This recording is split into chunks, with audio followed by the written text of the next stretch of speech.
Canadian dish of French fries, cheese curds, and gravy.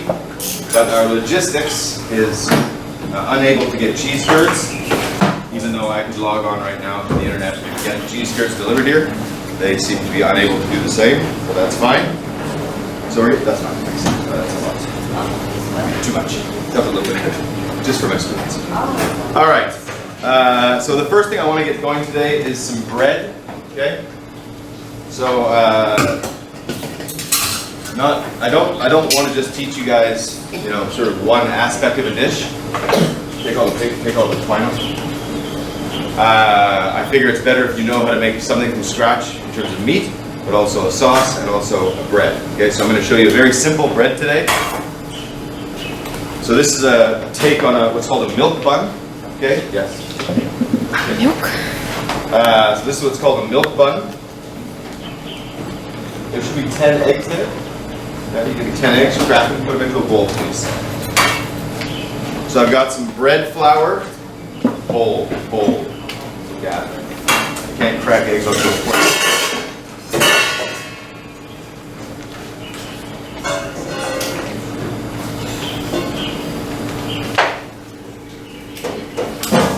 So I've got two different flours here. One is bread flour, one is cake flour.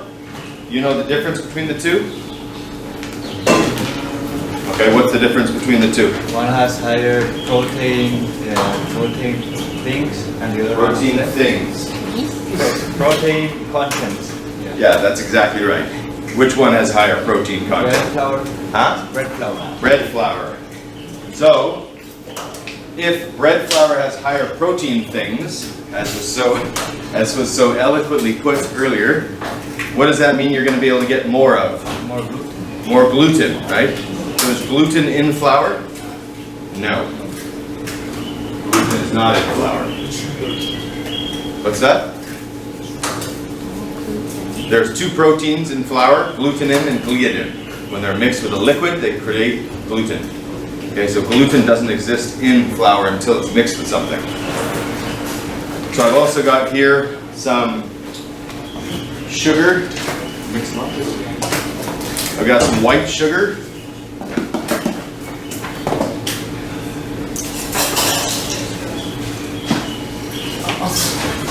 Look at this, no bread knife, but he's got his chopsticks handy.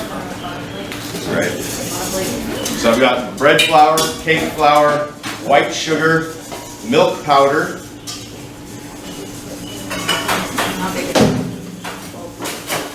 Behind you. Actually, you can take that over here and start slicing it if you want. Or cut it in half, make it a little easier to manage. Both pieces, cut it in half.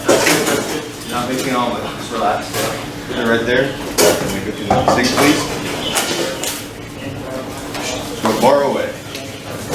So, bread flour, cake flour. Okay, this is what we call in baking pastry is an enriched dough. Okay, enriched or just a rich dough. Okay, I've also got some butter here, salt, milk, and I've got instant yeast. Okay, does anyone know how many forms yeast comes in? 4. So there's natural yeast, which is like sourdough bread. Okay, that's all flour has yeast in it. Then we have fresh yeast, which is looks like a butter block. It looks something like this, but it's much darker in color. Then we have active yeast. Active yeast is a dried form of fresh yeast. Active yeast needs to be dissolved in a liquid first before it can be used. Okay. And then we have instant yeast, which is about 1/5 the size of active yeast, which can be added directly into a dough. Okay, so it's very convenient to use. Okay, so this I'm just going to put onto one side of my bowl. My salt I'm going to put onto another side of my bowl. I don't want them to mix right now, okay, because yeast and salt are not friends, and if the yeast mixes with the salt, it can start to kill it. Okay. What I'm also going to do is take. So that ham we can start to slice. So I'll get another tray. And maybe one of you, this can be gone, please. All right. So I've also got some milk here And I've got some butter, which I'm just going to cut up into some diced size pieces here.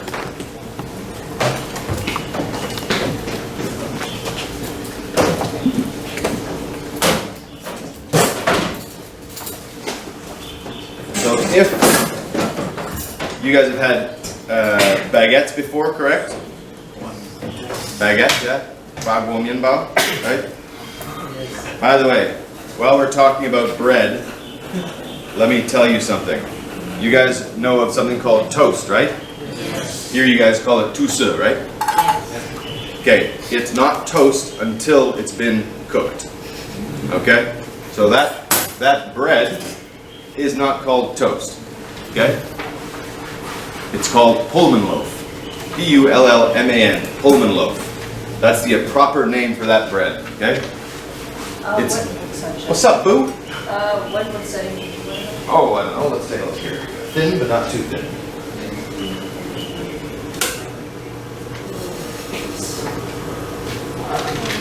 Be very mindful. Okay.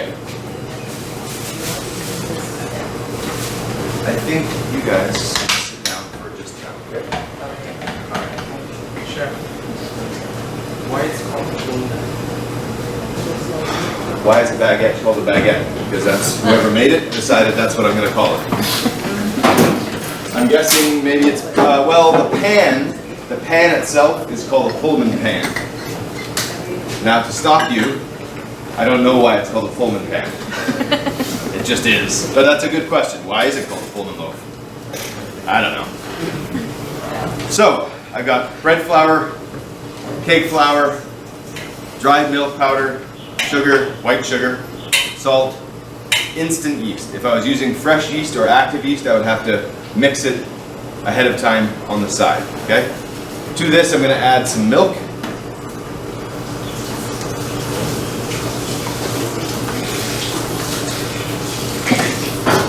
And I'm going to add a little bit of water. So the reason we call this an enriched dough is because we're adding fat, okay, and lots of fat.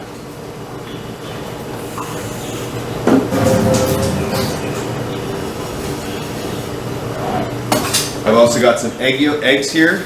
Those are going to go in. So I've got eggs, milk, and butter. That's all fat, right? Milk has fat, butter is fat, egg yolks are a lot of fat, right? So that's going to go in there. Oh, I think. This is going to go onto the mixing machine using the dough hook, okay? This is specifically made for only making doughs, okay? If you want to whip eggs, you would not use this, okay? Because it would take you 65,000 years. All right? So I'm going to put this onto the machine behind you. Using just the dough hook.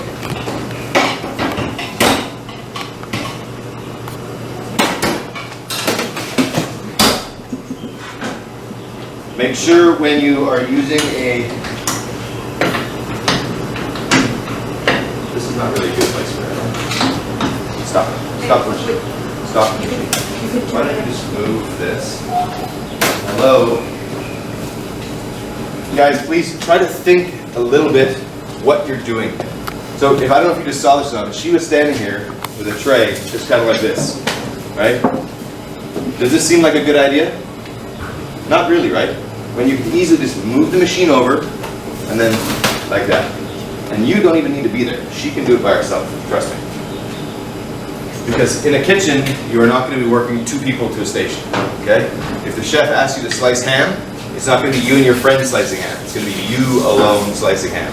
Okay? There's no buddy system in the kitchen, believe me. When you're using a standing mixer, two things. One, never reach in, yeah, when the machine's running, because it will break your arm, or at very worst, pull your arm off. Usually, most of these, they have a safety machine on, okay? See, I can't turn it on now. Pushing the green button doesn't go on, doesn't go on. Until I bring this over, it'll start to mix. If I lower the bowl, it turns off automatically, okay? So most of them have a safety feature, okay? See, even if I do this, it turns off automatically, okay? Now that doesn't mean that all of them have safety features. Most of them do. But like anything, a safety feature can also break, right? And I've even been in kitchens where they have fixed it so that the machine thinks the thing is over, but it's not really over, so that they can add things as they're mixing, okay? Dangerous thing to do, okay? At any rate, never reach your hand inside of a operating machine, okay? So we've got, you remember last week we smoked the ham, right? Okay, so now this is the smoked ham, right? But you can see still the color inside, right? This is totally safe to eat, okay? No problem. You can squeeze the juice out in your mouth if you want. Okay? You can eat it whole if you want. You can make a smoothie with the yogurt if you want.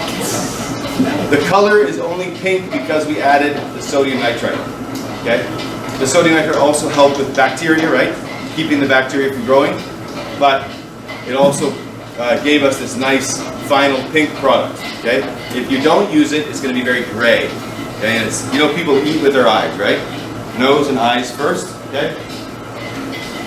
All right, so that's good there. Switch to the next piece, stop.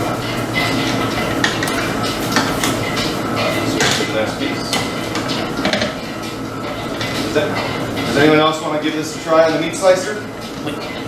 Yeah? Oh, boss. Jesus, all right, but let's not have a repeat of last week, huh?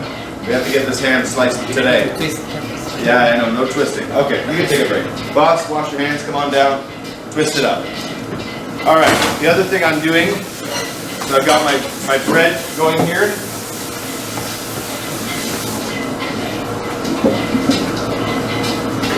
So after it's mixed together, when you use a machine for the first time, always make sure it's on speed number 1, which is normally directly out. Most machines operate on 1, 2, and 3. When the machine is running, don't try and change the gears. Okay, it's just like a car, right? When a car is rolling down the street, you can't just change gears, right?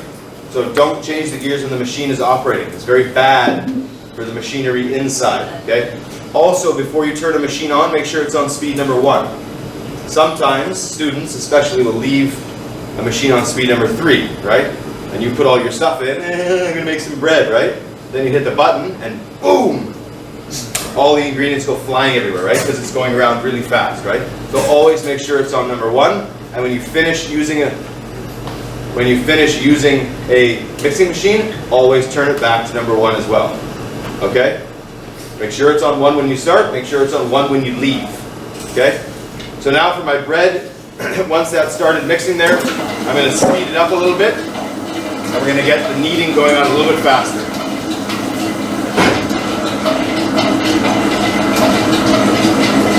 So when you're slicing stuff, you'll notice that you see this lip here? See how there's a lip kind of the meat? You have to rotate it over every 5 or 6 times you slice by. Just cut that off for me, please. Because what happens is that the meat slicer slices the meat, it drags a bit of the bottom part underneath. Okay, so you want to always make sure that you just rotate it a little bit so you maximize your product. Any of the end pieces, so for example like this, when it gets to the end, if I was in a restaurant, I could use this for... Are you okay? Okay, that's scary for a minute there. I could use this for something else like quiche or omelets, right? In a breakfast buffet, you could use this for something else. Okay, keep going. So I'm going to keep mixing my bread here.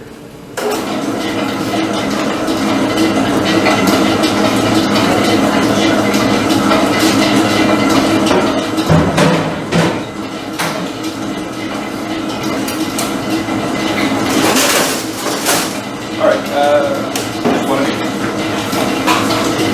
Hey, you know what? Both here. All of one bread. This is start to open up. All the bread on one bread. All right. Another thing I want to make today is called bechamel sauce.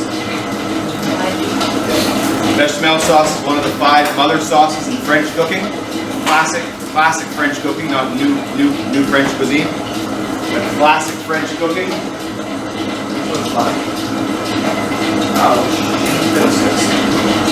So classic French cooking has 5 mother sauces. One is called a bechamel, which is milk and roux. Does anyone know what a roux is? R-O-U-X. Equal butter and Not necessarily equal, but Flour and fat. flour and fat. Yeah, usually flour and butter. And most of the times it's usually equal parts, but it doesn't always have to be.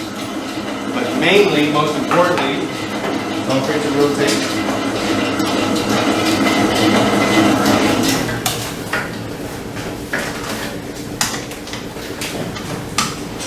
Mainly, it's butter and flour, okay? And it serves as a thickening agent, and sometimes for color as well. I'm gonna add a little more flour.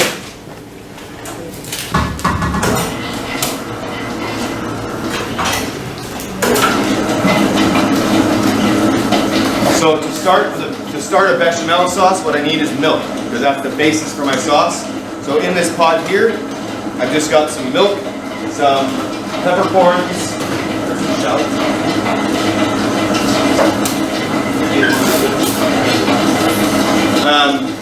So I've got some milk, some peppercorns, some bay leaf, a little bit of salt, and a little bit of shallots.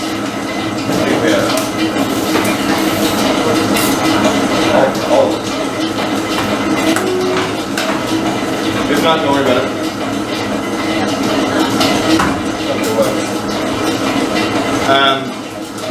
So to finish our sauce, I'm going to take some butter,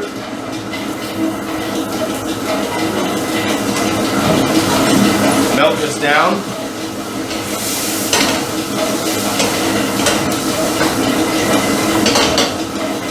once it's melted, I'm going to add some flour,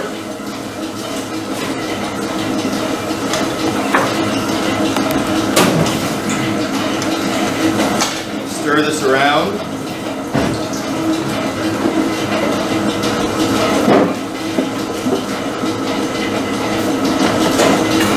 So there's my roux, okay? Flour and butter, okay? Easy, right?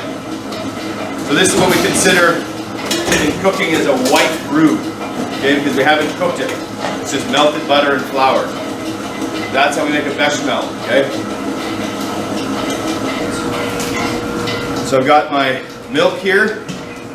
Traditionally, a bechamel, when they make it, they would take an onion, okay, one white onion, and they would stick cloves into it, okay? You know cloves? So they would stud the onion with cloves and bay leaves and then drop that into milk. I'm too lazy to do that, so I just cut up the onion, put it in, bay leaves, cloves, done, right? It's the same, in the end, it's the same difference, right? And it's just a lot faster, right? Right? Okay. Huh? So can you just repeat what the ingredients you mentioned? I have no idea what you just said. Huh? I have no idea what you just said. And then you just repeat the ingredients you mentioned. Yes. Milk, onion, clove, bay leaf, black peppercorn, butter, flour, and of course salt. Right? So now my bread dough is pretty well finished.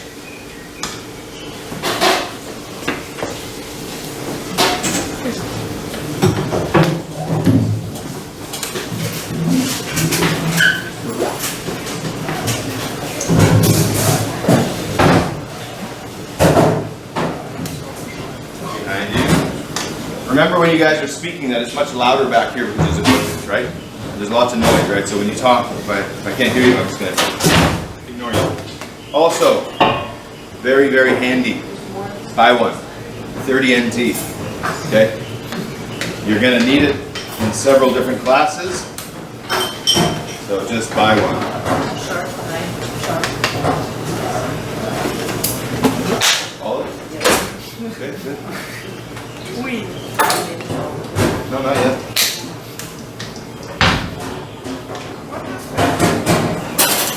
You go to the sink, please. All right. So I'm going to take a little bit of flour, dust my work surface.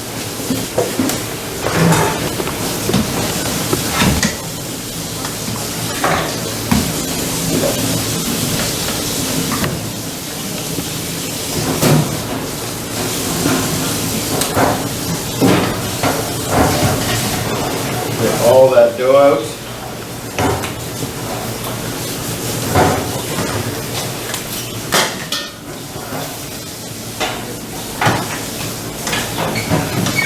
And then I'm just going to get us a quick table knead.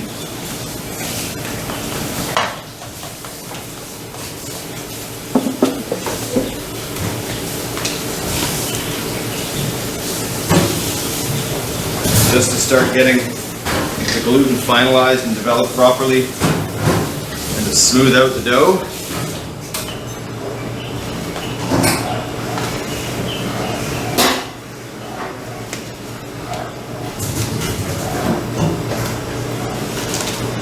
If you find it sticking a little bit, just go ahead and add a little bit of flour. Don't add too much flour because a dough, any kind of dough, will keep absorbing flour, okay? Because that's what it wants to do. So I'm just going to knead this around for a couple minutes. Then I'm going to take a little bit more flour. Don't touch that. I'm going to take a little bit more flour, and then I'm going to drop this onto my table here. Cover it up, and that's going to stay like that for about 30 minutes until it doubles in size. Okay?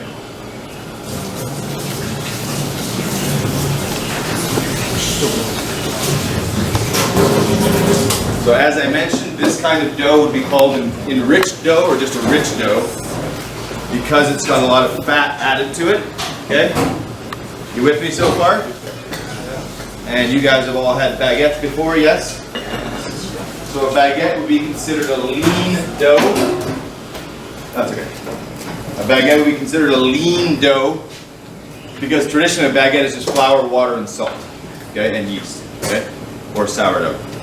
That's why we call that a lean dough. There's no fat in it, okay. So now I've got my roux here. I'm going to add a little bit of my hot milk. Don't add too much, okay. If you add a lot, you're going to get lumps. Okay, and you definitely do not want lumps in here. And as soon as you add some milk, it starts to thicken. You can add a bit more. So as I mentioned, this is one of the 5 mother sauces of French cuisine, classic French cuisine. So bechamel, velouté. Velouté is very similar to a bechamel, but instead of milk, you use white stock. Okay. So you could use white chicken stock, or white veal stock, or white fish stock, and a blonde roux. A blonde roux is the same, flour and butter, but it's cooked in order to make it a light brown color, okay, or a blonde color, okay? So now I've got all my flour in there, mixed well.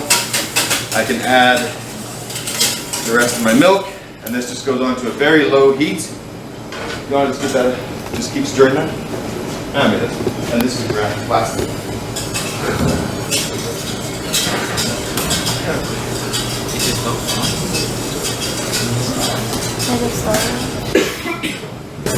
Just stir. Don't touch anything else. You don't have to worry about anything else. Okay. So I've also got some onions here, which we're going to use for our Reuben sliders, okay? So we're just going to, okay, look, right. Listen, when you're stirring something, okay, this is not stirring, okay? This is not stirring. Look how much space you have here, right? See the size of the pot is this big, right? And he's just going like this. You have to stir something, get into the corners, yeah? Okay. Whatever the size of the pot is, that's the exact area you have to stir, all right? Understand? That's what stirring is, okay? Not.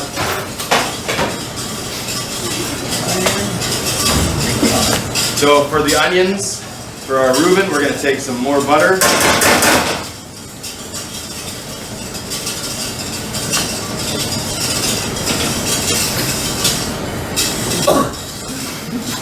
That's it.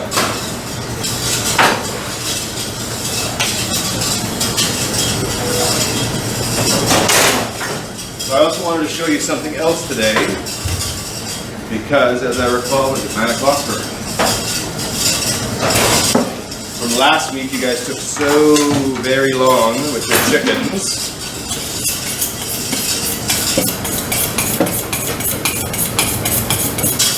Just worry about your milk. Don't worry about the pan.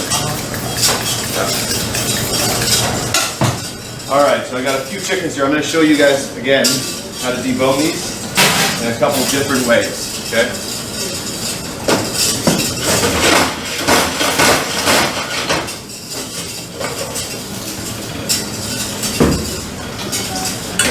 So we're going to start to slowly cook off these onions.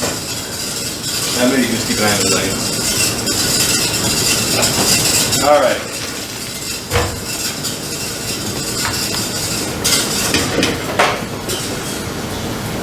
So, from last week, if you recall, when we did a chicken, I'm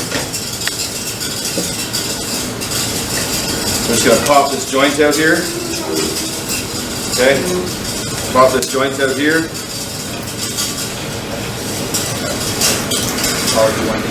No, that's fine.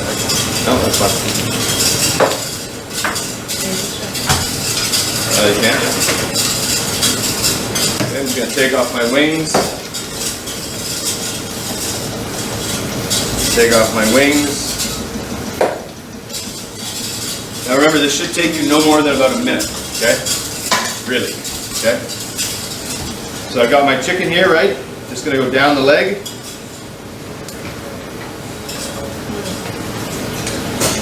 Pop that out. Go through the articulation, okay? And that pulls right off, okay? Very easily. It takes a minute to come on.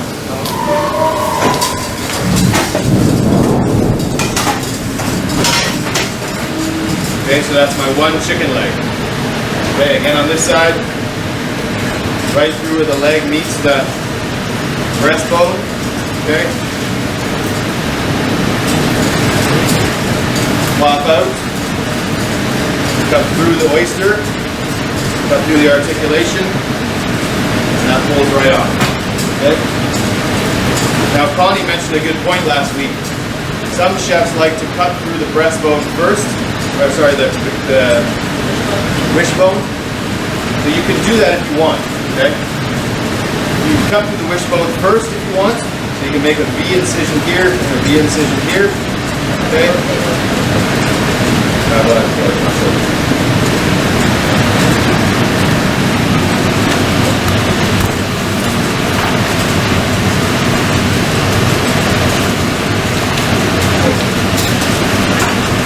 that's just this little bone right here, which is basically like your sternum. Okay, well I guess it would be like this actually. Okay, so it's a little Y-shaped bone that lives just above the chicken breast, right on the neck. Okay. Like I said, I never bother taking that out because I use my knife just to cut right through it. Okay. However, if you want to take it out first, okay, and then again, just like we did last week, I'm just going to trim some of this off.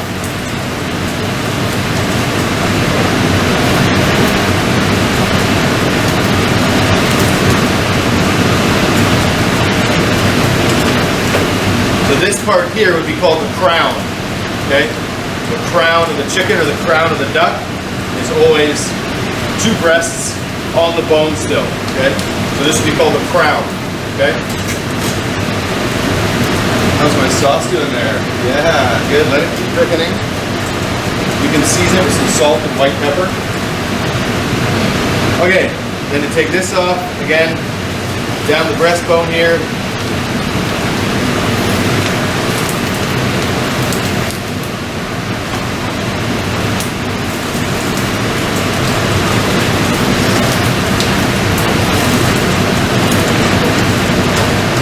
Two breasts removed from the carcass, okay?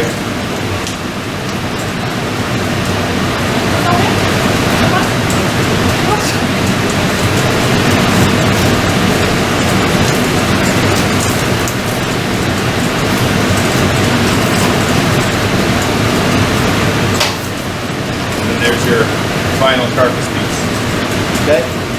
That's one way. Another possibility that you might have to do Again, breaking the legs off here.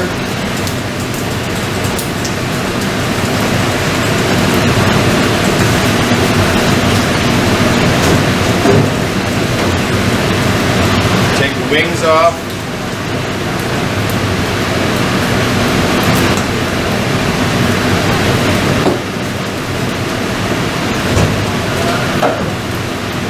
Whoa, whoa, whoa, look at this, multitasking, huh? Take the wings off. This time we're going to do it from the back side, okay? So we're going to cut down the backbone here.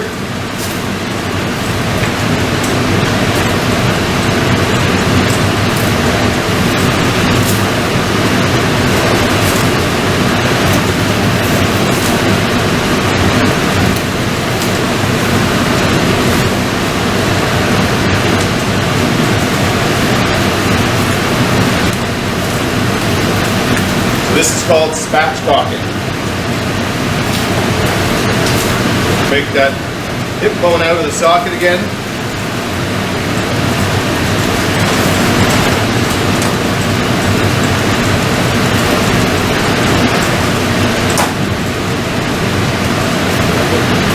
Right through that articulation there. Flip it around.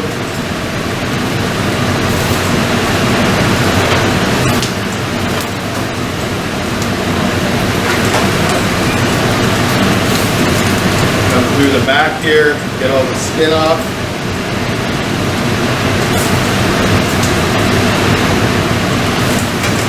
Through the oyster. Off the joints.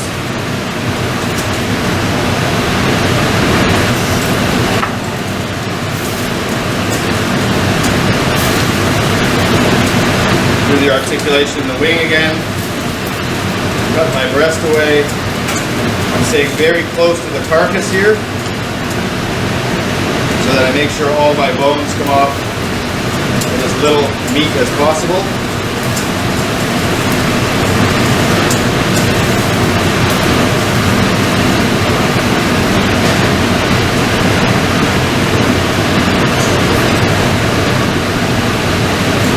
So now once I get down to the breastplate, the breastbone, I'm going to use my thumb and take out the tender. Yeah. Keep cooking.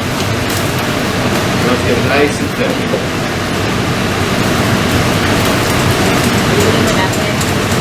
More than that.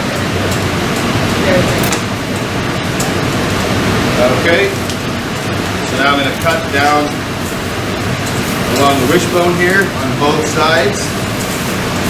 I get it right around to the sternum here. There's my chicken carcass. Okay.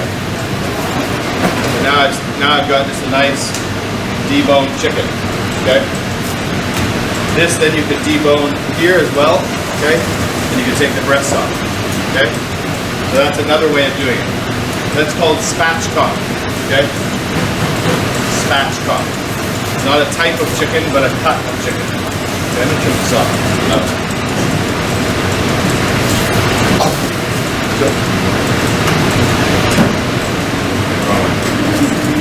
Remember that for your test, yeah? A spatchcock is a type of chicken cut, not an actual type of chicken. You understand what I mean? Also, when we talk about chickens get, in the US specifically, they get 2 stamps, okay? They get a stamp for inspection, okay, meaning that it's certified for human consumption, and they get a stamp for grade, okay? So I'm going to do one more chicken here for you guys again so you can see. Normally, it's not common as well in North America or Europe to get the feet on the chicken still. They're usually removed. Here I know that that's very much not the case. So, as I mentioned just now, in the US, okay, they get 2 stamps, okay? 2 stamps are inspection and grade. Okay, the inspection is just certifying that it's fit for human consumption. Okay? That's it. Nothing else. Okay? They inspect the chicken. Is it healthy? Is it sick? Is it good to eat? Is it yes? Stamp. Inspected, certified. Okay? Then it's given a grading stamp. A, B, C, or D. Okay? This just in the US. In Europe, it's much different, the grading system. The grading system in the US is based on things like skin color, skin thickness, fat, weight of chicken, age of chicken, health of chicken. Okay, so there's a lot of criteria that go into it. Okay? That's good. We can turn that up. Just move it off to the side or back here even. Okay.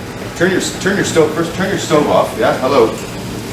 When you finish cooking something, the first thing you do is turn your stove off. So they receive an inspection stamp and then a grade stamp. Okay. The inspection stamp is legal. It's by law. It has to be done. The grading stamp is not mandated by law. Okay. It's done everywhere, but it's not legally mandated. So again, take your leg up.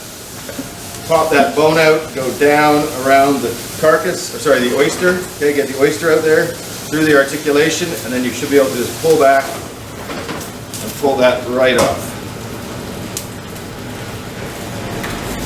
So also remember that for your test, yeah? That the chicken receives how many different stamps? 2. And what are they? Chef, are you just looking for Not caramelized. What's that? Human consumption. I just hear kind of like mumbled words. It says it's eatable. For human consumption I and didn't So you hear see what I'm dealing with here? it. Louder, louder, And in English. Stamp that it's mean eatable. louder. It's called inspection. Yes, inspection. So the chickens receive 2 stamps. One is inspection, one is grade. Okay, the grade. The inspection is legally required, which means it has to be done by law. Okay? Grading of the chicken is not required by law, but it's done pretty much always. Okay? So they receive the grading stamp and the inspection stamp. Okay? Remember that for your test, yeah? Okay? Also, don't worry, I'll send you guys a PPT via e-learning this week. Or not this week, because this week's almost over, but maybe this weekend I'll get around to doing it. And that'll give you all the information you need for which areas of your book to study. I can tell you now, you don't need to worry about anything in the seafood or shellfish area, okay? Because we haven't covered those areas yet, yeah? So just remember that the chicken receives 2 stamps, okay? And also, you're going to need to know some different chicken names, okay? So for example, like here in Taiwan, they have chicken and spring chicken, yeah? You know what I'm saying? But in Europe and North America, we have many different types of chicken based on their size, okay? For example, there's a Cornish hen, which is like a very small chicken, usually around 500 grams. It's also in France called a poussin. There's another chicken called a Bresse hen, and that's very specific to the French region, and that is a very, very famous chicken that has blue feet. Okay, their feet are blue. A capon is a certain size, a roaster is a certain size, a fryer is a certain size. Chicken is a different size. Okay, so we have multiple different sizes of chickens depending on their intended usage. Like most things, the older they get, the worse they get, right? So an old chicken is not very nice, right? It's kind of old and the meat gets a bit tougher.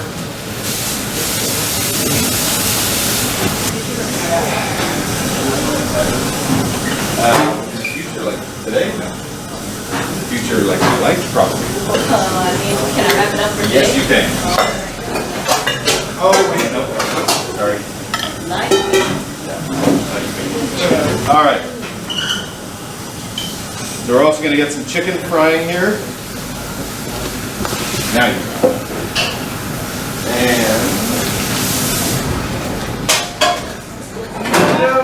Is it this one?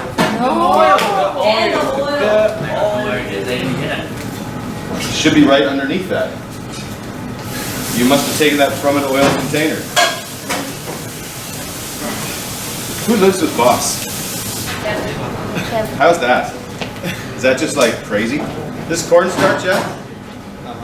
Cornstarch? That sweet potato sauce. Sweet. Is that Sweet. I love when people don't label shit. It really makes me happy.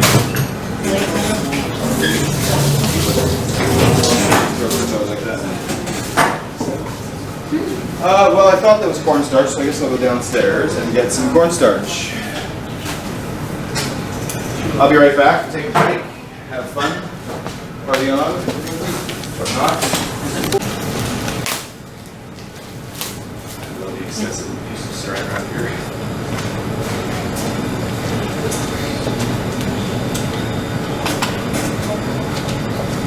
Also, don't forget to check your e-learning because your midterm exam is published. Okay? It's not open yet, but it's published. Which means you have to check what time it starts, what time it finishes. Because if you miss the opening and closing date, don't send me a message saying that you didn't know. Okay? Once it opens and once it closes, that's it. Yeah? There's no retakes, no nothing. Have you guys taken an exam on e-learning before? Why is it me that has to be the first for everything? We've never cut a chicken, we don't know anything about kitchens, we've never used e-learning. They like paper. Sorry? They like paper. I don't like paper. Okay, well, what I'll do is I'll make a fake e-learning test for you guys, okay? It'll just be a few questions, you know, what's your favorite color? You know, what's Boss's favorite color? What's it like living with Boss? Are you going to write a book called Life with Boss? If Boss's name wasn't Boss, what would his alternate boss name be?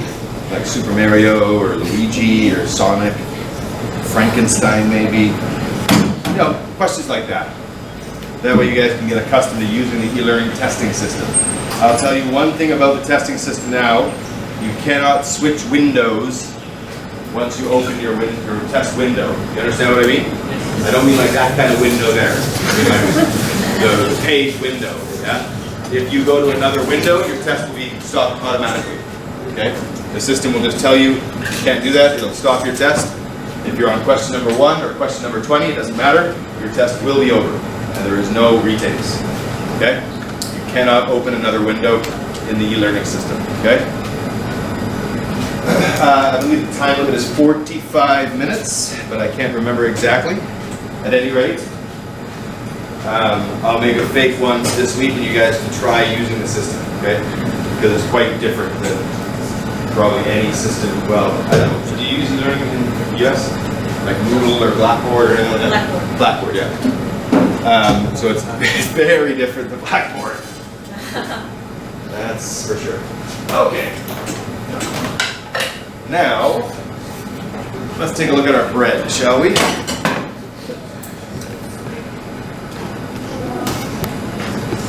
So you can see it's got quite big, right? So now we need to do, it's called scaling. Is there a parchment paper? I brought parchment paper up. So we need a scale, please. I need a couple people here, please. Guys, don't leave your knives up here. Huh? Jesus Christ, whose knives are these? No, I moved them like this. Oh, please don't leave knives up here. It's dangerous. All right, we need a scale. Come on over here. 3 of you over here.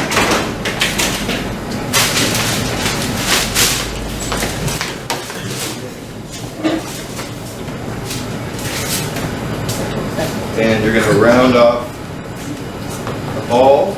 Come around, please.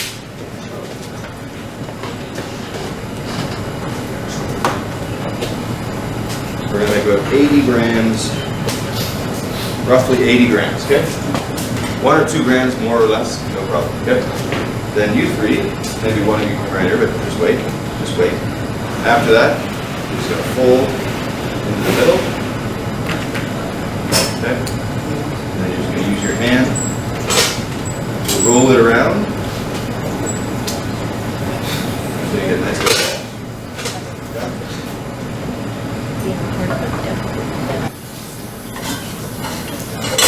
start getting some fried chicken going. Can you take a look? I brought Yes. a bag of that Cajun mayonnaise we made last week. Yeah, I don't know where it is. I had it somewhere. I had it, and now I don't know where I put it.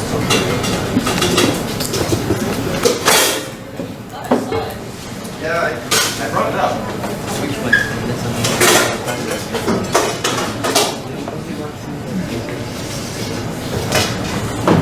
Weird. Yeah, I know. Right? Yeah, probably. But it's not that. You need flour? No, you don't need flour. Don't go add something into it.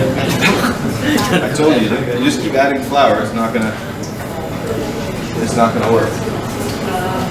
We must have it somewhere. If anybody else wants to try rolling the buns, they can. So let me show you.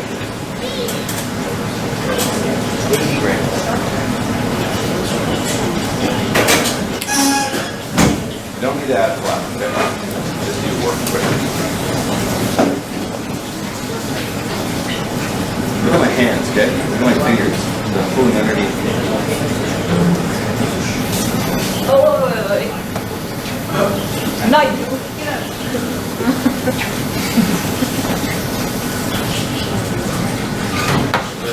Forward to a tray. No?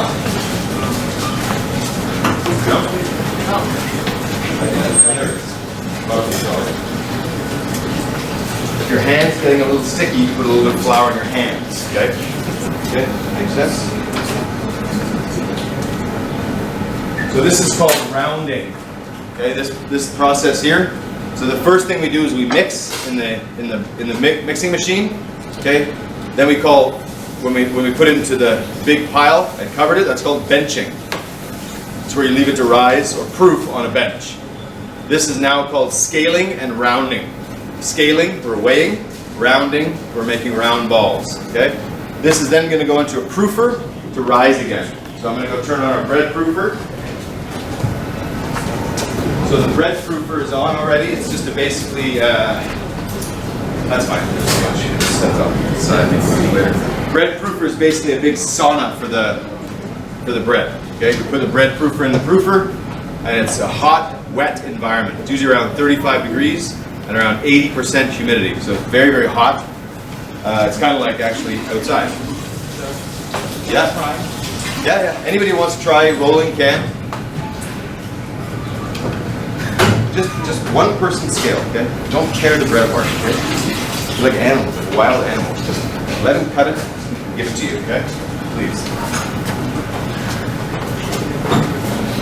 Anybody that wants to try rolling, come down. If you've already rolled some, move out to the side, please, and let somebody else come in.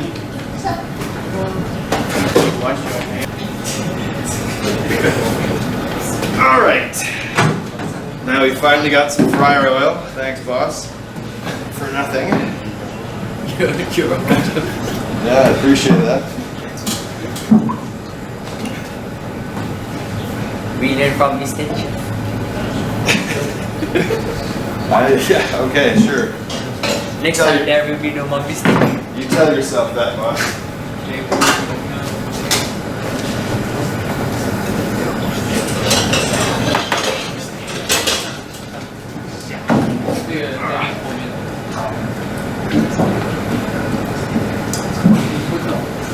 I suppose that's true, boss. You do learn from mistakes. I remember everything. So many mistakes. All right. Boss, come on up here. Since you love to make mistakes. Once this tray gets full, the rest we don't want. Don't worry about that, we have tons. Okay, you're gonna start to take this chicken and dredge it in the flour mixture, then put it on the tray next to you. Behind you, you find the... Yeah, we're taking it. That's not what we can. We've never had so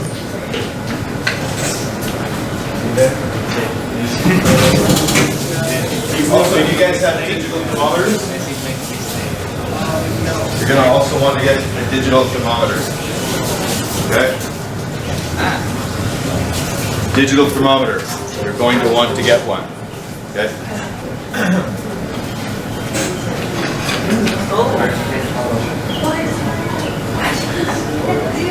Get any towel.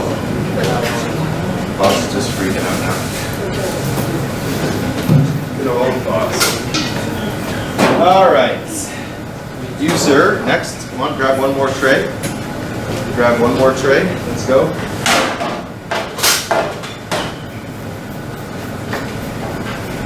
Try to keep straight lines.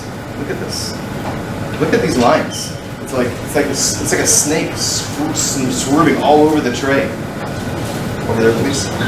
Think about everything you do like Germans. Okay? What?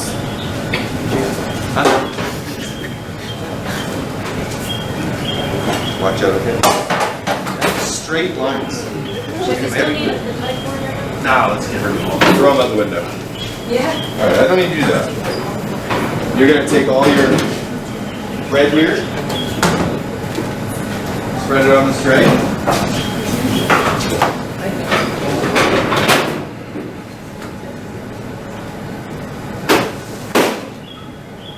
Yeah, a little faster please. You have two hands, right? Yes, guys, two hands please. You see what he's doing? Stop.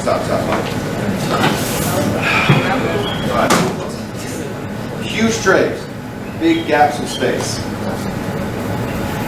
Okay? You're not going to do things like this. 1 by 1 by 1. Yeah, we're going to be here until the year 2047. Okay? You have to go a little bit faster, guys. Two hands, always using two hands. Yeah? If you're going to stand here like this doing one thing, you're going to be fired. Okay? I guarantee you. The chef's going to be like, all right, thanks for coming in. I thought you had two hands, but apparently you only have one.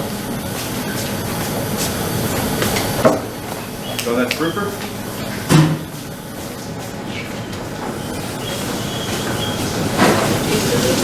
No, you can take a rest.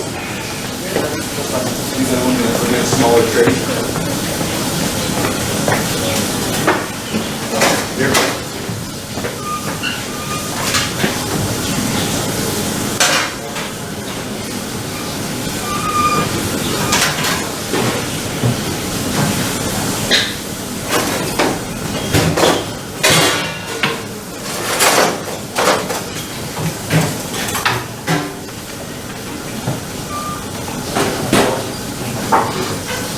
So we got our fryer oil heating up.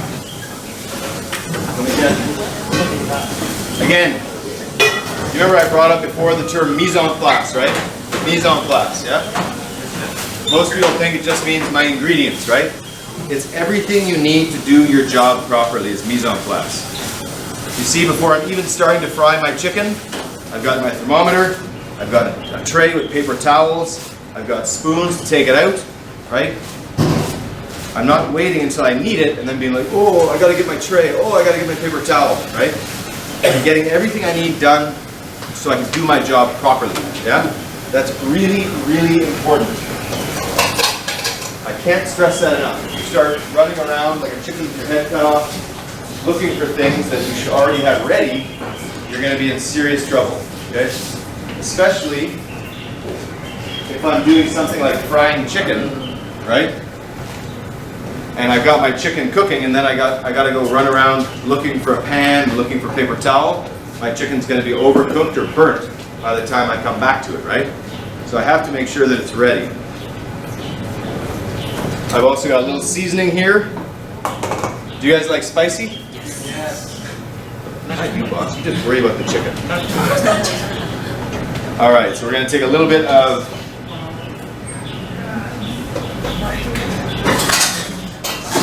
a little bit of butter. I'm sure a lot of you have probably heard the term buffalo wings.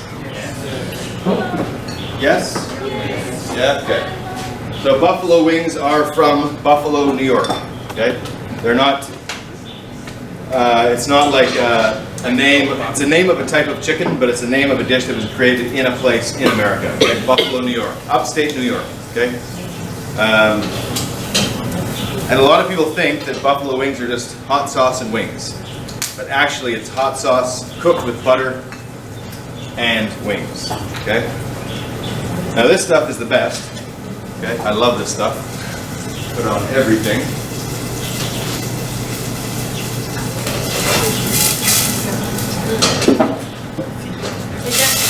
The chicken, we didn't use buttermilk, right? I used yogurt because it's very hard to get buttermilk here. Okay. Whoa! Now we're talking. Yeah. Lucy likes it, huh? Lucy likes it, long time. No, buttermilk here, just put it on top. No? Yes. Okay, so get rid of the...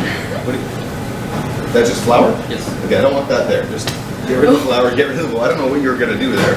Just take this all and go. No, go.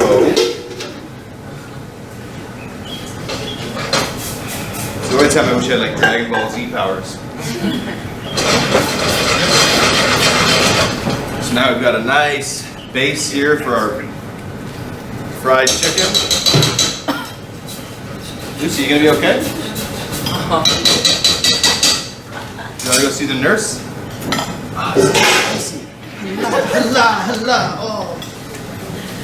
Alright, so now we've got our hot sauce.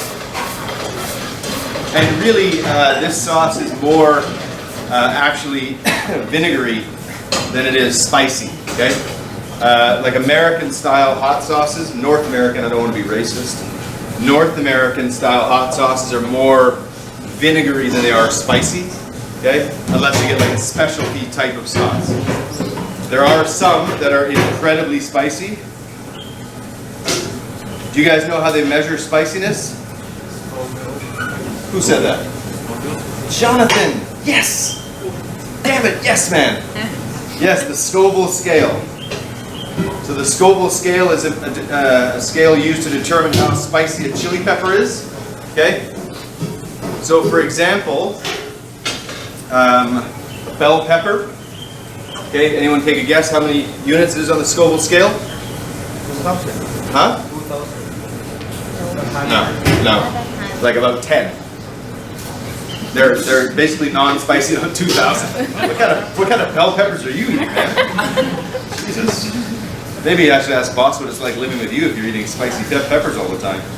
Your house probably stinks. You guys know what a jalapeno is, correct? That's about 100 to 200, depending on the variety of chilies. Okay. And then there's one called the habanero. You guys have heard of a habanero? They're very small. Sometimes they're called Scotch bonnets.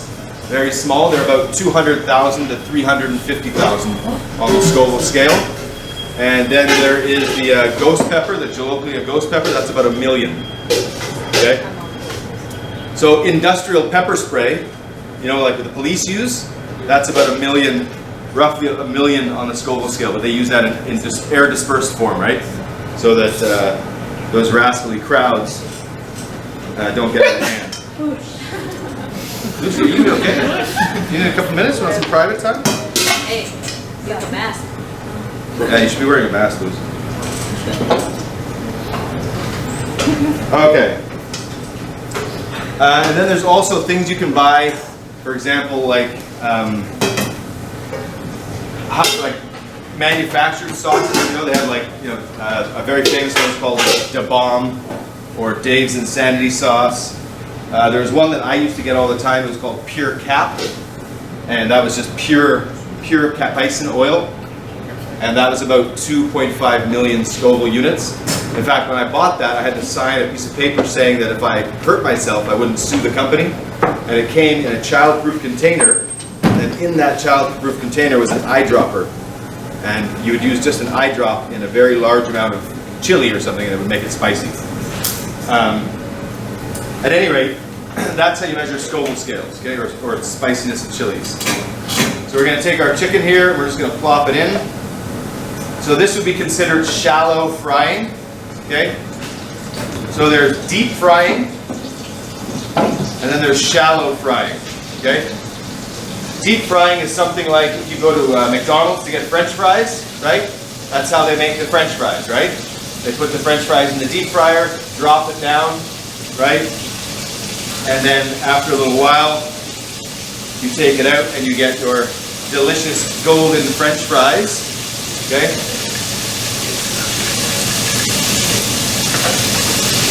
Deep frying is best done at around 350 to 375 degrees Fahrenheit. Okay? So we've got some delicious hot sauce here. We've got some Cajun mayonnaise here, which we made last week.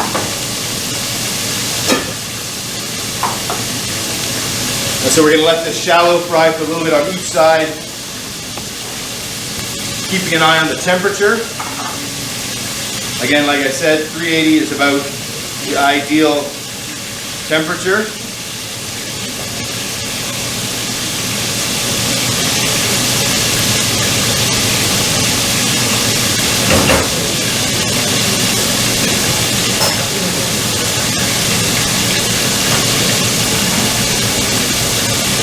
Also remember when you're deep frying things to make sure that it's not too wet, okay?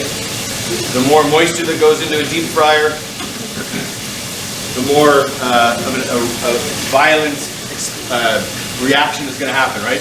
Remember that as soon as liquid goes into a deep fryer, it becomes steam almost instantly, right? And the steam is going to travel north, right, to get out.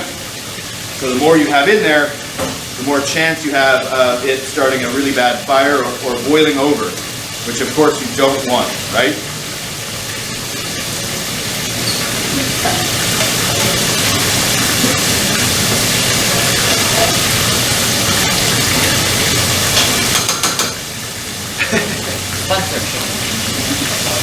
Yeah, boss?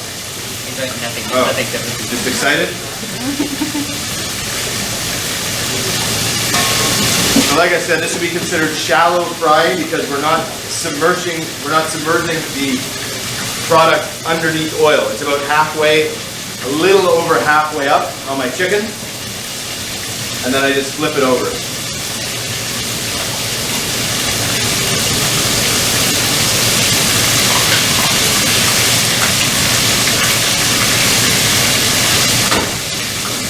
And for me, the best fried chicken I've ever had is Korea. Korea has incredible fried chicken. Really. I never had it so good. Like I'd had Korean food in Vancouver before, right? But it was like, I'm Korean.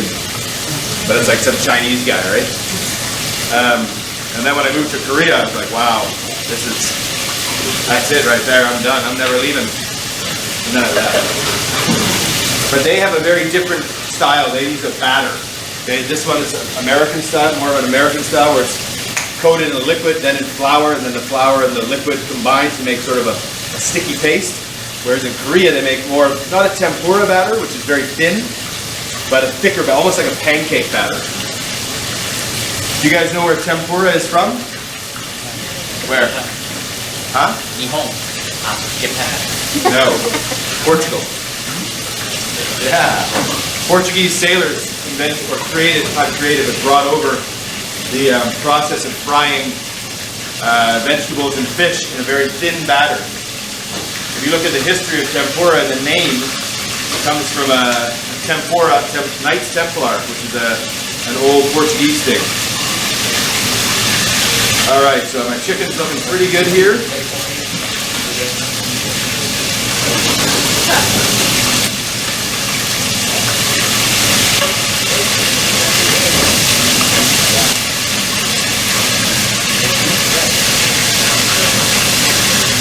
And obviously, when you're deep frying, be careful not to splash around too much, right? Because it is hot. All right. Into the oven, please. Yes, oven.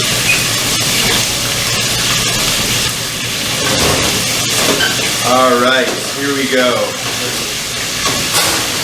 Do you guys like fried chicken? No? Nobody? So We love it, Chef. We love it. I'll eat it myself. I think I can finish all this. Yeah, I can finish it all.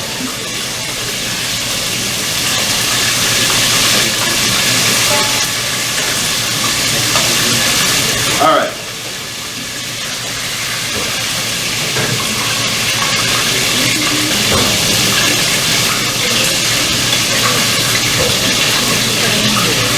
do is, like I said, today I wanted to make you guys the poutine, which is the Canadian French fries with cheese curds and gravy. But unfortunately, our esteemed logistics department was not able to procure my... You guys want some fried chicken? These guys, they don't like it. Anyways, we'll do it another day because poutine... Has anyone here ever had poutine? You've had poutine, yeah? Did you like it? Yes, Yeah. I love it. There's not much not to like. French fries, gravy, and cheese. It's like the three perfect food groups. When something comes out of a deep fryer, it's important to season it right away, okay? It's also important to make sure that you get it onto a rack to drain, okay, or onto some paper towel, right? You never want to leave it sitting in a bowl or sitting on a container or a tray or something like that, because the oil will sink to the bottom, and then that oil in the bottom will then make your chicken or fried product really, really soggy, okay? And nobody likes soggy chicken, right? Except for Boss. I don't know, that's what I heard. It was on the school system. Quite popular. Yeah, I know. Soggy chicken? Is that your rap name? My AKA chicken. Soggy chicken coming at you this summer, yo. Dropping fresh beats. Deep fried lyrics. Alright, so we'll get the last bit of our chicken in.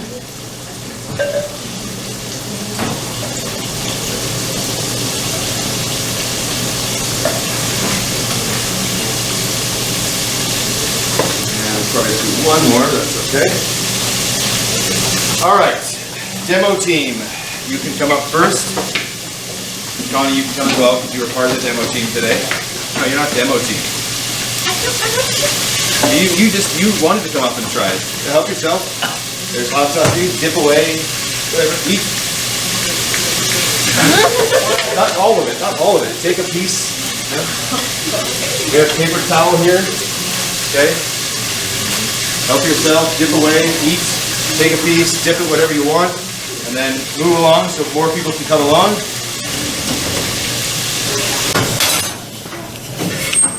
Down the drain to go. No. In the trash. Okay.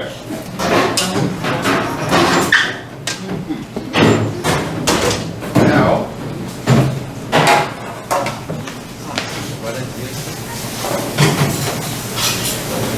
we're going to start building our... You finished with these, Chef? Sure. Okay. Chef, are you finished with these spoons? Yeah. Leave me one. No. Alright, so now what we're going to do is we're going to take you guys to the spoons again. Spoons.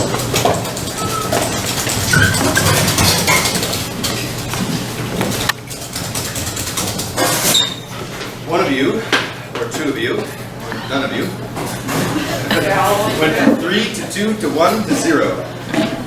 Alright, so the first thing we're going to do is what you need to do is find a piece that has kind of like a top, right? So we're going to take a couple pieces of our ham, okay?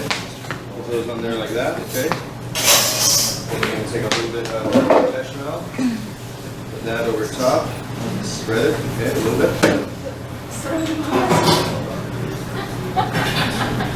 And you're going to take a little bit of cheese. This is Emmenthal cheese, and I think you guys can come around here so you can see what you're doing.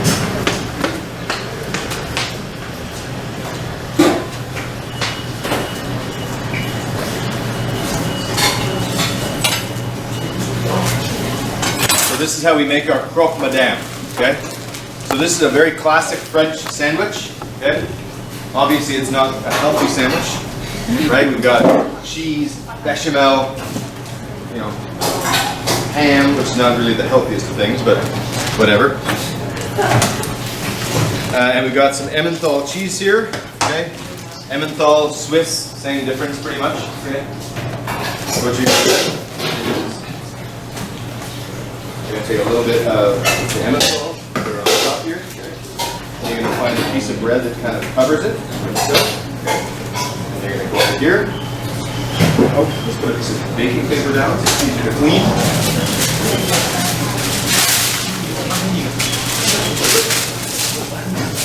Okay, and then you're going to do this piece. Put this right here like this. Okay?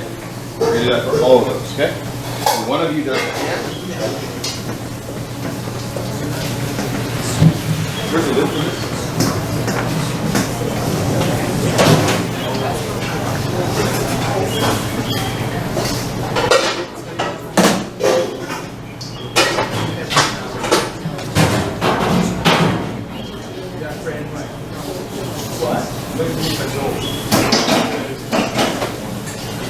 So, this sandwich, as I mentioned, is a very classic French sandwich, okay? So, if it's got no fried egg on it, that means it's a croque monsieur, okay? Croque monsieur? Croque monsieur, yeah, okay? Croque mister, basically, okay? Just a sec.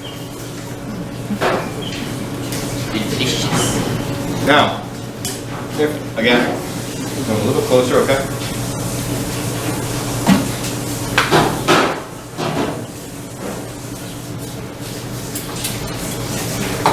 Put on some egg yolks here.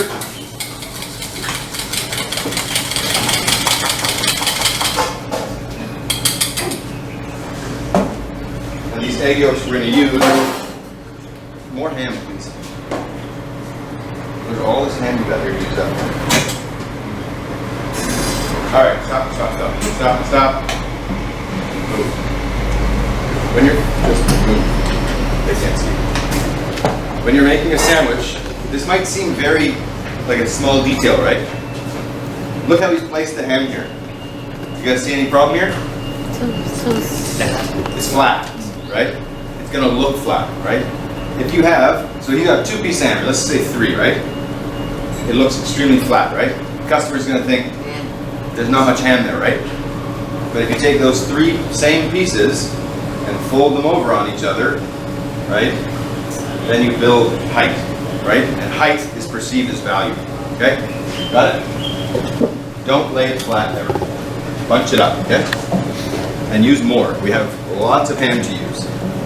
Can you guys grab those trays of bread from the proofer, please? It's clean.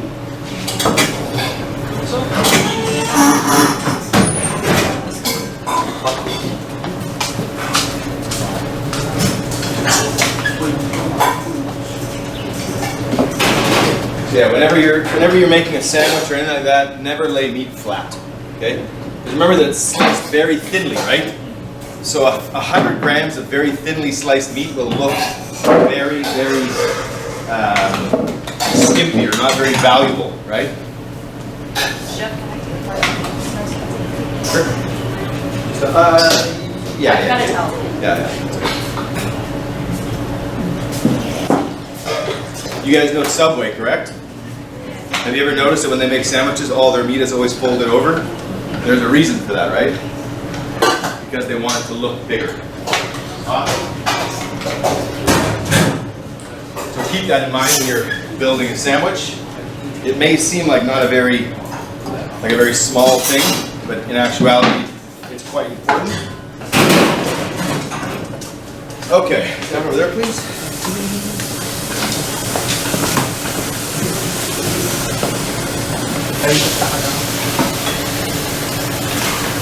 How you getting? 那不是我们的， Such a huge mess. 他说不是我们的。 Right here, come on, let's go. 那我告诉你，有关。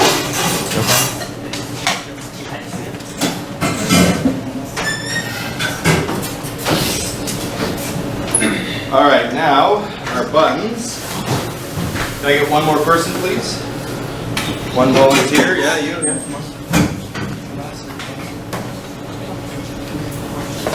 So we're just going to egg wash these, just gently on top. There you go, sir. You guys done? Pretty much it. Why don't you start your end? So we're just going to get a nice little egg wash here of egg yolk only. So you can egg wash with whole eggs whipped, or just egg yolk, or eggs and milk. It's really up to you. Okay? Obviously using whole eggs is more expensive, right? Because you're not diluting with milk, and you're using just the egg yolk, which means you have to find another use for the egg white, right? Does the color make it different? Of course, yeah, the color, just using egg yolk makes the color much more dark, rich brown, okay? Using milk or egg whites, you won't get quite a lot of the same browning.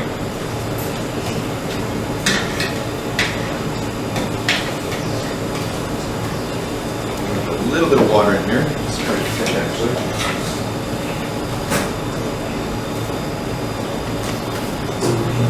And once they're egg washed, you can sprinkle something on top if you want. You know, you can sprinkle sesame seeds, cracked black pepper, anything you want really, it's up to you. Sea salt.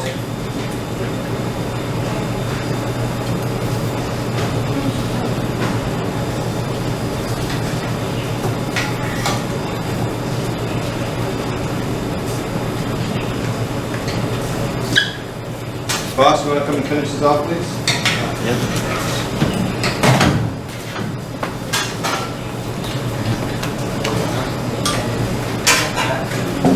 Okay, so finish those off, please. If there's one extra piece of ham, don't worry about it. Ah, you guys did not do a very good job. Wanna go with Ask you to use up all this ham. I'm going. Right. I know. Going up. Okay. I know. I'll take you through the video. I'll just take them apart. Throw them back on it. Like a boat. I don't want. What am I going to do with this?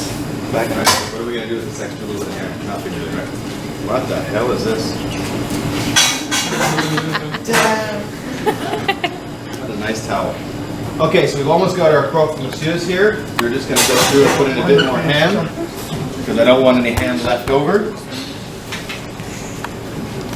Anyone seen the lid for this?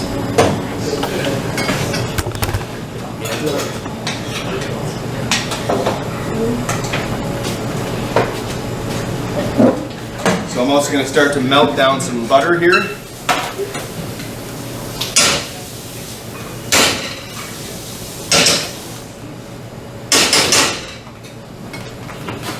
Now another thing which is quite a lot of people debate about is how to fry an egg.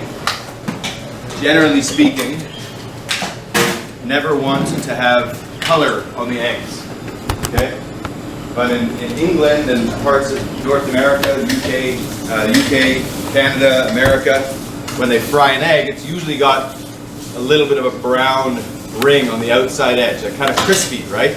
But in French cooking, they hate that. They'll tell you it's overcooked, okay?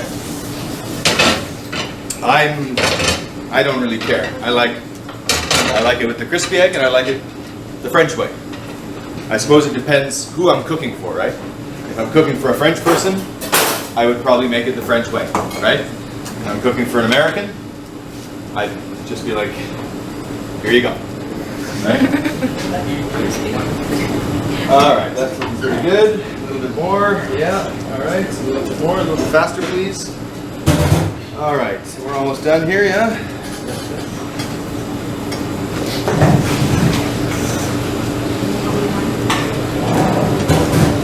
Okay, yeah, you're not painting the Sistine Chapel, you're just putting a bit of egg wash on it, okay? Boss there, like, get the perfect legs. Wait, it's 1 micrometer too thick over here. Precise, chef, precise. Yeah, okay, tell me something else. I like how now he's being precise. I asked him to split 4 eggs for me, and he's got most of the egg white. All right, so now we're going to do is just put these a little bit closer together. Push them down a bit. Okay. Push them together, yeah. You should be able to get 4, roughly 4 per tray.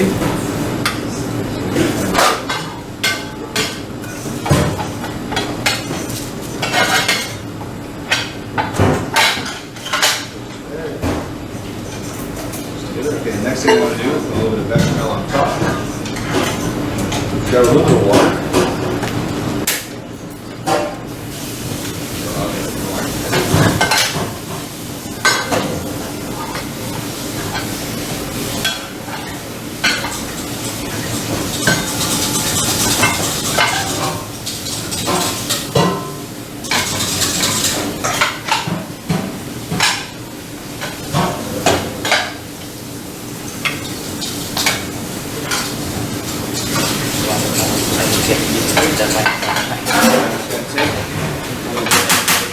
this sauce over the top.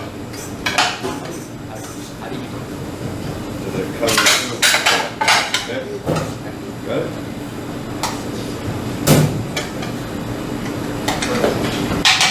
Which this we get rid of. Right, right. Don't want that.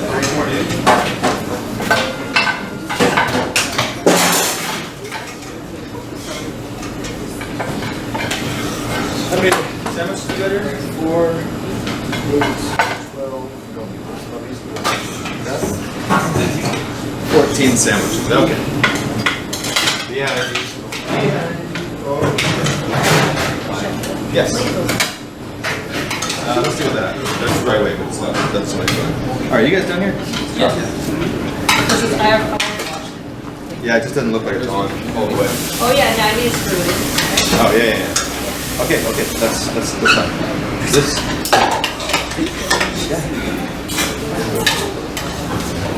All right, we're gonna get our milk buns into the oven.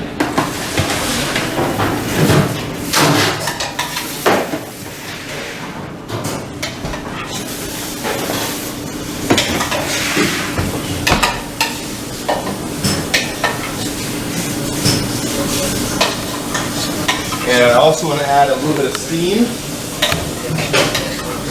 Boss, Yes, sir. give me a little bit of water in here, please.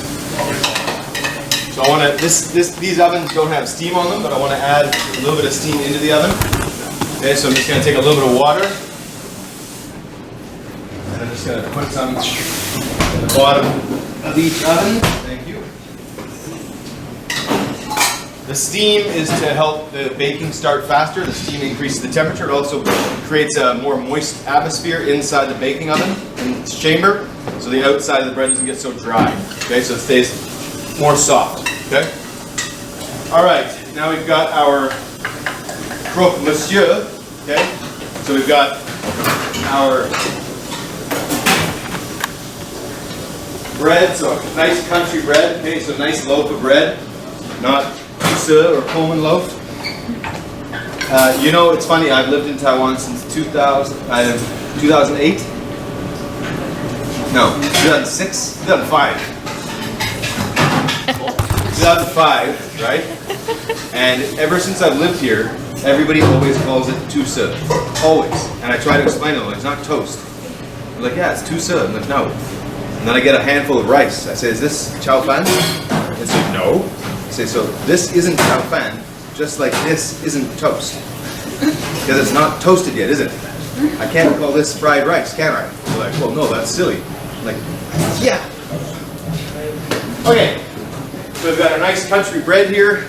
We've got our bechamel sauce. We've got some mustard. Normally this sandwich would actually be made with English mustard, okay, which is sort of like in between American mustard and Dijon mustard. Okay, so it's yellow like American mustard, but it's not that tangy-ish, odd flavor, no offense, of American mustard. I don't like American mustard. Neither do I. Now what we want to do is we're going to, you guys like cheese, I'm guessing, right? Yeah, of course. So now we're going to put on a nice amount of Emmenthal on top.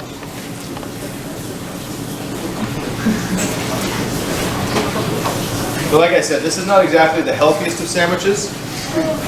Okay? But it's delicious. But, yeah. But it is a little delicioso. So now we're going to just get this all covered with our Swiss cheese here, our Emmenthal cheese. It's good to be unhealthy sometimes. To eat something unhealthy. I have a feeling, boss, you're unhealthy all the time. Yeah, he is. Yeah. I'm really clean. Really clean? Clean? I'm really clean. I bet your medical record would say otherwise. This is going to go into a hot oven.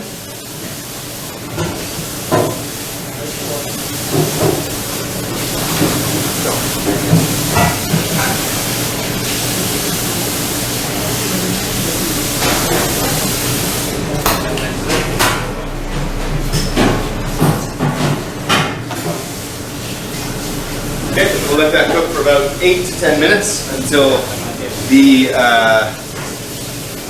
cheese is really melty the edges are a little bit brown. I might actually turn it up a little bit, even to like 220. You want a nice hot oven so it gets a little crusty. 220. Celsius. 220 Fahrenheit. That's like my body temperature right now. All right, now we obviously need some eggs. So I've got some frying pans here.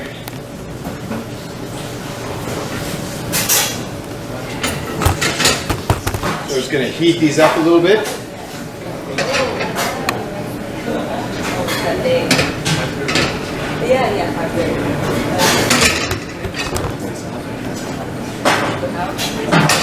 Now normally when I cook, a lot of the times when I cook with butter, I usually clarify it first. Do you guys know what that means? So you boil the butter to remove any extra water and milk solids, and then you're left with a more pure cooking fat, okay?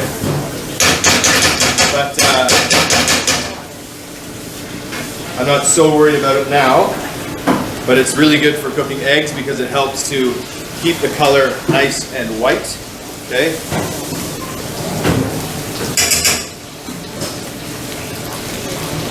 Also, if you're cooking scrambled eggs, it's never a good idea to add salt or pepper until the very end of the cooking, okay? You should never season the eggs early because it'll draw water out.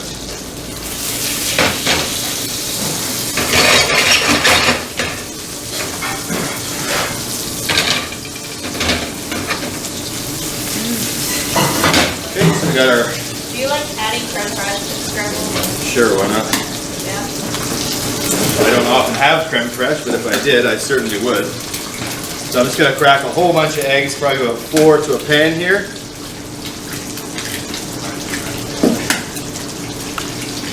Yeah, that's a very classic way of cooking scrambled eggs, is to add creme fraiche.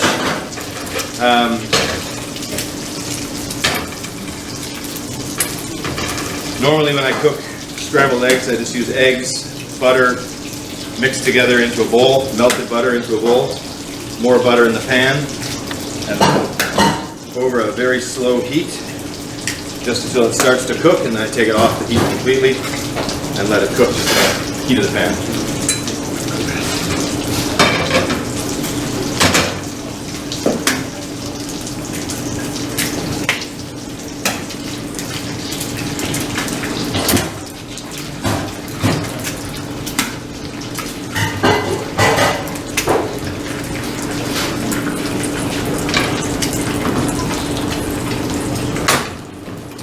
And at the Ritz-Carlton, when we used to make scrambled eggs, when I used to make scrambled eggs there, over the double boiler to cook scrambled eggs, so that they never got too hot.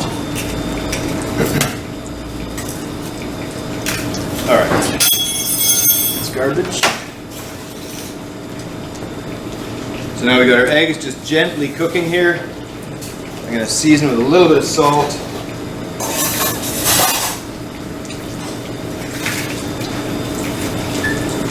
A little bit of pepper.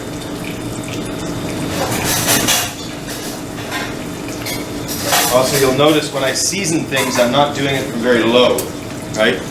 I usually season up quite high, right? So you get an even covering, okay? I often see students when they season something, I'm not really sure why or how they thought that this was a great idea, but I often see students when they're seasoning something, they'll be, if this is my meat that I want to season, and they're going to be down there like this.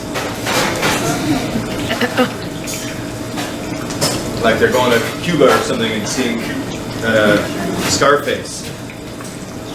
Just up high and season. Right? You see the coverage is very even, yeah? Right? But if you're seasoning really low, you tend to get uneven seasoning, okay? Guess what? Salt is cheap. I'm not saying throw it. Okay, you don't have to be like, okay? But up high, not Salt Bay. Nobody wants to eat the salt off your arm.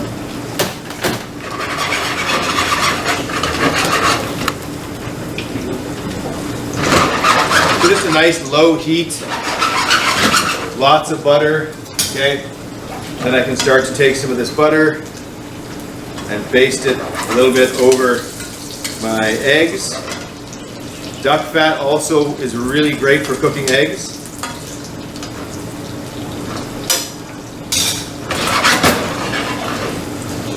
A really classical dish in French cooking is called a shired egg or shired egg. And that's where you take duck fat and you crack it into a bowl and you bake the eggs in the oven covered in duck fat.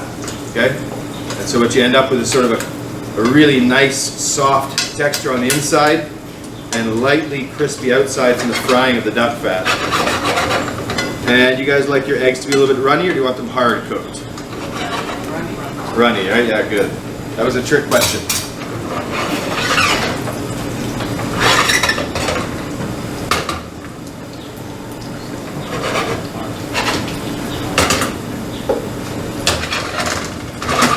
So normally in Europe they have what's called a French range. Okay, and a French range. You guys know what a French range is? Anybody here? So a French range, imagine if this whole area here was one big stove. Okay, very flat steel, okay, or metal. And there'd be different rings. So there'd be a center ring, a middle ring, a third ring, and a fourth ring, all at different temperatures. So the center ring is really high heat, and the outer rings are lower heat. And so as you cook, you move things. You see how I'm moving things around here? This is not even on. So I move it to a cooler heat, and I move these around so I can control the temperature really, really easily. Okay? That's the benefit of a French cooking range. You have all of your pans in front of you, and you don't have to fiddle with the knobs, right? Because you have the center ring is the highest, and it goes out to the coolest. And so as you're cooking, you're moving things to the temperature you need them. If you need to saute something on high heat, you move it to the middle. If you want to slowly cook something like risotto or rice, you move it to the outside, right? If you want to cook eggs, outside. And so as you're cooking, you're just moving things around. It's a lot more efficient because then you don't have to keep going, you know? So it's way easier to use, okay? We have them here, but in the other department. All right, so our eggs are done. We're gonna check out our sandwiches. Do you have any more towels? Our nice, healthy.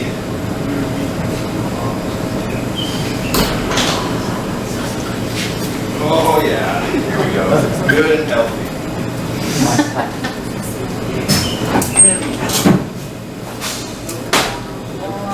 Good and clean. Okay.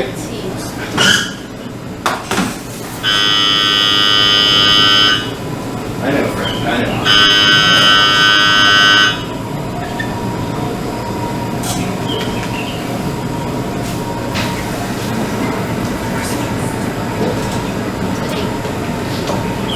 Okay, so as I mentioned, this particular sandwich normally, so I'm just going to go ahead and split this one. Ooh, tough.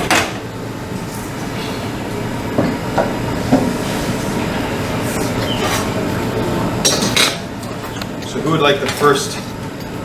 Who would like the first sandwich? Not boss. Boss is always trying to get the first one. Anybody else? Nobody? You, Lucy. Yeah, you want the first one. Okay. Well, we need 4 people at least. And I'm the second one. Nope. 3 people other than boss. Then number 4. So this would be our croque monsieur sandwich, right? And this would then be a croque madame. Okay?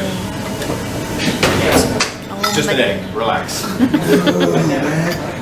I was just wondering, so it's because it has What? I was just wondering, it's better because it has it's like a feeling. Oh, yeah, I guess probably, yeah. I don't know. That goes back to the Pullman thing. All right, who wants a sandwich?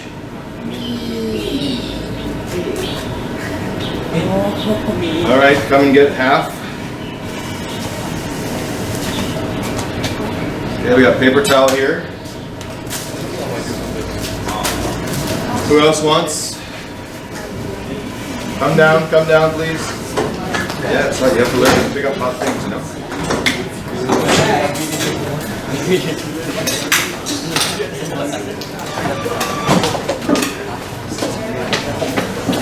Didn't you guys bring containers to eat with today? Yes. egg yolk one? Yeah, of course.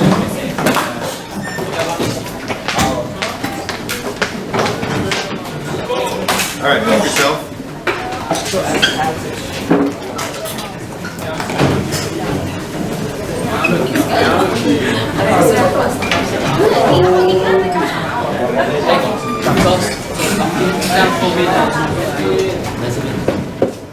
All right, who's next?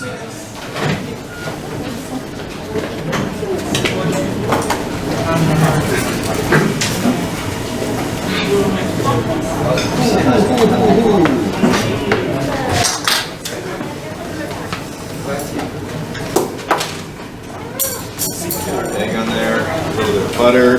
So healthy, right? So nutritious, right? It's the healthiest.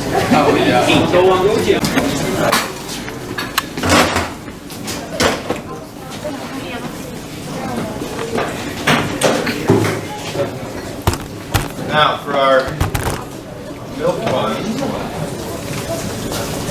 take a towel here.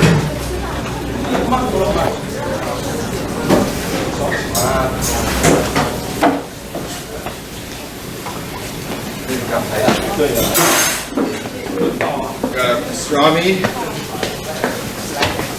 So this is the beef that we cooked before, right?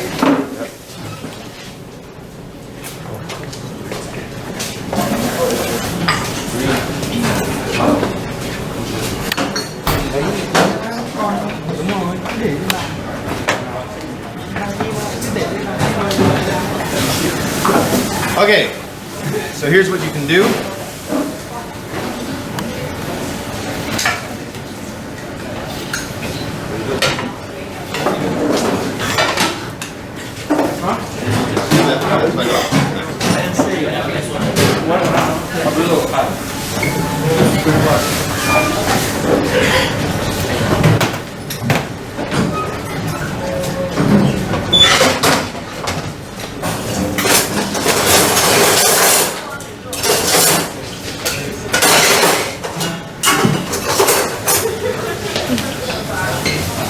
All right.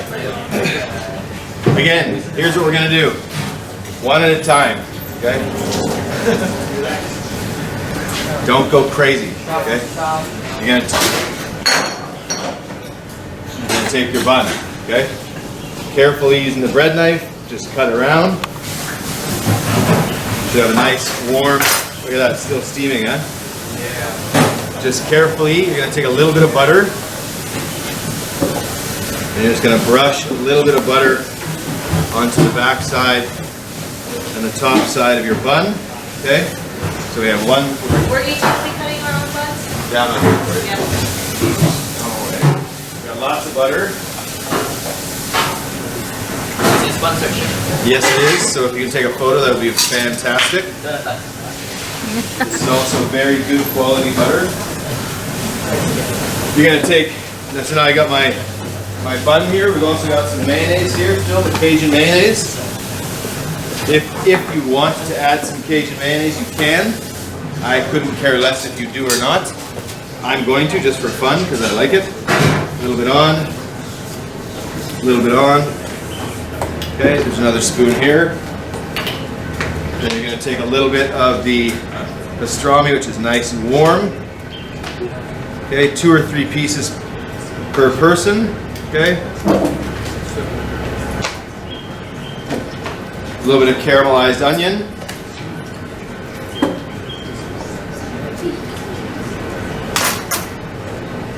And you're on your way. Hola. Bye-bye.